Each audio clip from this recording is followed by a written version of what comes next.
మీరు ఈ స్టోరీ వినే ఉంటారు. వాంగ్ షాంగ్‌కున్ అనే ఒక 17 ఏళ్ల అబ్బాయి $3000 కోసం తన కిడ్నీస్‌లో ఒకదాన్ని అమ్మేసి ఆ మనీతో యాపిల్ ప్రొడక్ట్స్ లైక్ ఐఫోన్ ఇంకా ఐప్యాడ్‌ని కొన్నాడు. వెనిజులా, ఇరాన్ లాంటి కంట్రీస్ యొక్క బోర్డర్స్‌లో యాపిల్ ప్రొడక్ట్స్‌ని స్మగ్లింగ్ చేసి వాటిని మార్కెట్‌లో రెండింతలు ఎక్కువ రేట్‌కి బ్లాక్‌లో అమ్ముతున్నారు. అసలు అందరూ ఎగబడి కొనేంతలా యాపిల్ ప్రొడక్ట్స్‌లో ఏముంది? జనాల్లో ఇంతలా అబ్సెషన్ క్రియేట్ చేసిన యాపిల్ కంపెనీ ఒక గరాజ్‌లో స్టార్ట్ అయిందని మీలో ఎంతమందికి తెలుసు? యాపిల్ కంపెనీ మన వే ఆఫ్ థింకింగ్‌ని అలానే మన లైఫ్ స్టైల్‌ని పూర్తిగా మార్చేసింది. ప్రెజెంట్ నేను ఈ వీడియో రికార్డ్ చేసే టైంకి మన వరల్డ్ పాపులేషన్ 8.2 బిలియన్. కొన్ని రిపోర్ట్స్ ప్రకారం ఇందులో దాదాపు 2.2 బిలియన్ పీపుల్ యాపిల్ ప్రొడక్ట్స్ ని యూజ్ చేస్తున్నారు. అంటే ప్రతి 10 మందిలో ఇద్దరు యాపిల్ ప్రొడక్ట్స్ ని వాడుతున్నారు. యాపిల్ ఒకటే కాదు, ప్రతి ఒక్క బ్రాండ్ ఎలా మిమ్మల్ని మ్యానిపులేట్ చేస్తాయో ఇప్పుడు నేను చెప్తా. So welcome to the another episode of cult.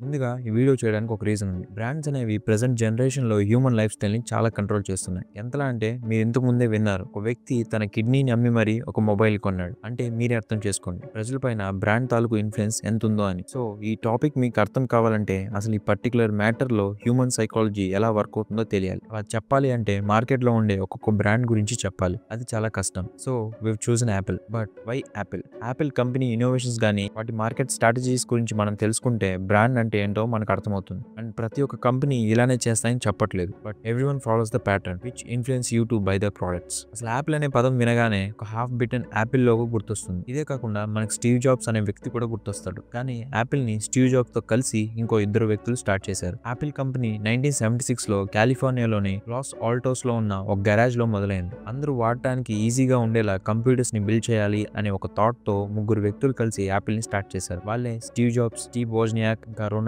Wine. నిజానికి స్టీవ్ జాబ్స్ అంతగా టెక్నికల్ గా స్ట్రాంగ్ ఏం కాదు, కానీ తన విజనే తన్ని ఒక గొప్ప మనిషిగా చేసింది. ఇంకా స్టీవ్ వోజ్నియాక్, ఇతన్ని వాజ్ అని కూడా అంటారు. ముగ్గురులోకి was a well educated and was ఒక ఇంజనీర్. వీళ్ళిద్దరికన్నా ఏజ్ లో పెద్దవాడు రొనాల్డ్ వైన్. బిజినెస్ పరంగా ఇంకా లీగల్ మ్యాటర్స్ లో హెల్ప్ చేసేవాడు. వీళ్ళ first invention Apple one. Wozniak తన సొంత చేతులతో యాపిల్ వన్ ని బిల్డ్ చేశాడు. దీని కాస్ట్ అప్పట్లో $666 అండ్ చాలా తక్కువ యూనిట్స్ మాత్రమే తయారు చేశారు. తర్వాత యాపిల్ 2 అనే కంప్యూటర్ ని లాంచ్ చేశారు. ఇది పబ్లిక్ లో చాలా మంచి నేమ్ తెచ్చుకుంది. ఆ తర్వాత రొనాల్డ్ వైన్ ఫ్యూచర్ లో నష్టం వస్తుందేమో అని భయపడి కంపెనీ నుండి వెళ్ళిపోవాలి అని అనుకున్నాడు. తన షేర్ ని కేవలం $800 కి అమ్మేశాడు. ఆ తర్వాత 1984 లో మ్యాకింతోష్ అనే కంప్యూటర్ ని క్రియేట్ చేసి లాంచ్ చేశారు. ఇది గ్రాఫికల్ యూజర్ ఇంటర్ఫేస్ ఇంకా మౌస్ తో వచ్చిన మొదటి కంప్యూటర్. తర్వాత కొన్ని ప్రాబ్లమ్స్ లైక్ CEO అయిన జాన్ స్కలీకి స్టీవ్ జాబ్స్ కి కాన్ఫ్లిక్ట్ రావడం, మ్యాకింతోష్ ఒక మార్కెట్ పడిపోవడం, ఇలా చాలా ఇష్యూస్ వల్ల స్టీవ్ జాబ్స్ 1985 లో యాపిల్ నుండి బయటకు వచ్చేశారు. కానీ 1997 లో మళ్ళీ తిరిగి వచ్చి యాపిల్ ని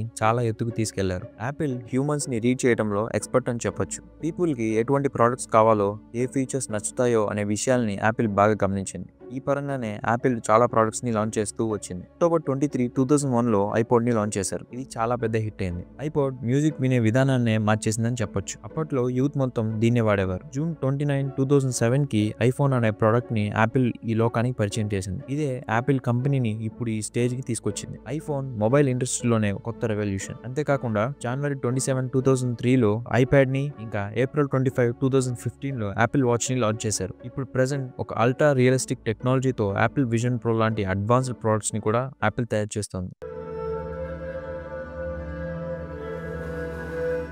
ఇప్పుడు మనం ముందుగా మొట్టమొదటి బ్రాండ్ ఎక్కడ మొదలైందో తెలుసుకోవాలి. కొంగో గుమి. ఇది ఒక జపనీస్ కన్స్ట్రక్షన్ కంపెనీ. ఇంటర్నెట్ లో ఉన్న దాన్ని బట్టి చూస్తే ఈ కంపెనీ 578 AD లో ఎస్టాబ్లిష్ చేశారు. ఈ కంపెనీని స్థాపించింది షిగెమిట్సు కొంగో అనే వ్యక్తి. ఈ కంపెనీ జపాన్ లో టెంపుల్స్ ని కన్స్ట్రక్ట్ చేసేది. ఈ కంపెనీ 2006 కి ముందు లిక్విడేషన్ అయింది. లిక్విడేషన్ అంటే ఏదైనా ఒక బిజినెస్ ఆర్ కంపెనీ దాని దగ్గర సరిపోయే ఫండ్స్ లేనప్పుడు ఆ కంపెనీ ఇంకా సర్వైవ్ అవ్వలేదు. అప్పుడు ఆ కంపెనీ దగ్గర ఉన్న అసెట్స్ ని వాటి క్రెడిటర్స్ కి హ్యాండ్ ఓవర్ చేసి ఆ కంపెనీని ఇంకా క్లోజ్ చేయడం ఆర్ ఇంకొక కంపెనీకి సెల్ చేయడం చేస్తారు. ఇలా కొంగోగుమి కంపెనీని 2006 లో తకమెట్సు కన్స్ట్రక్షన్ గ్రూప్ అక్వైర్ చేసుకుంది. ఇలా మొదటి బ్రాండ్ వరల్డ్ లో స్టార్ట్ అయింది. అండ్ ఇప్పుడు approximately 500,000 brands across more than 2000 product categories లో ఉన్నాయి. అండ్ ఈ నంబర్ లోకల్ గా ఉన్న కంపెనీస్ ని కౌంట్ చేయకుండా వచ్చింది. ఇప్పుడు మనం సైకాలజీ అంటే ఏంటో చూద్దాం. Psychology is study of mind and the behaviour of human. సైకాలజీని యూజ్ చేసి పర్సన్ యొక్క behaviour, thought patterns and mental state గురించి తెలుసుకోవచ్చు. ముందుగా ప్రతి ఒక్క కంపెనీకి బ్యాక్ స్టోరీ ఉంటుంది. మనం కొన్ని కంపెనీస్ యొక్క బ్యాక్ స్టోరీస్ గురించి తెలుసుకుందాం. మెక్డానల్డ్స్ కంపెనీ స్థాపించడానికి మెయిన్ రీజన్ 1940s టైంలో ఇద్దరు బ్రదర్స్ కలిసి డెలిషియస్ ఫుడ్స్ ప్రతి ఒక్కరికి అవైలబుల్ గా ఉండేలా,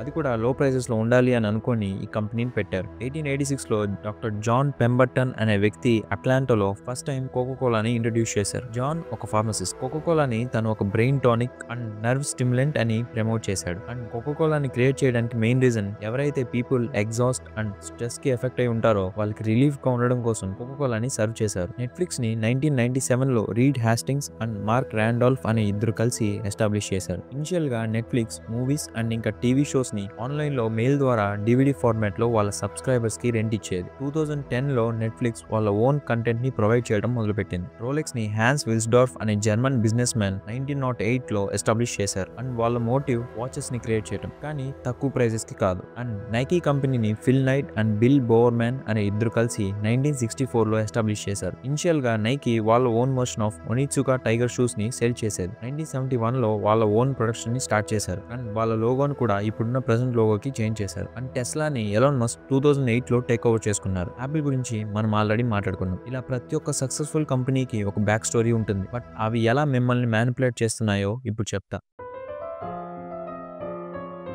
హ్యూమన్స్ ఆర్ సోషల్ అనిమల్స్. ఇది నేను చెప్పింది కాదు, ఫేమస్ గ్రీక్ ఫిలాసఫర్ అయిన అరిస్టాటిల్ చెప్పింది. ఎందుకంటే హ్యూమన్స్ ఎప్పుడు కూడా సోషల్ బాండింగ్ ఇంకా గ్రూప్స్ లో ఉండడానికి ఇష్టపడతారు. వాళ్ళు ఐసోలేషన్ లో ఉండడానికి ఎక్కువగా ఇష్టపడరు. అండ్ ఆ గ్రూప్స్ లో ఉన్నప్పుడు ప్రతి ఒక్కరికి ఏదో ఒక ఐడెంటిటీ కావాలి, లైక్ నేమ్, ఏజ్ ఎక్సెట్రా. ఎందుకంటే వాళ్ళని మిగతా వాళ్ళకంటే సపరేట్ అండ్ ఇంకా డిఫరెంట్ గా చూడడానికి. ఇప్పుడు బ్రాండ్స్ అనేవి మన స్టోరీలోకి వస్తాయి. ఎలా అంటే ఇప్పుడు 2 ఇమేజెస్ చూపిస్తా చూడండి.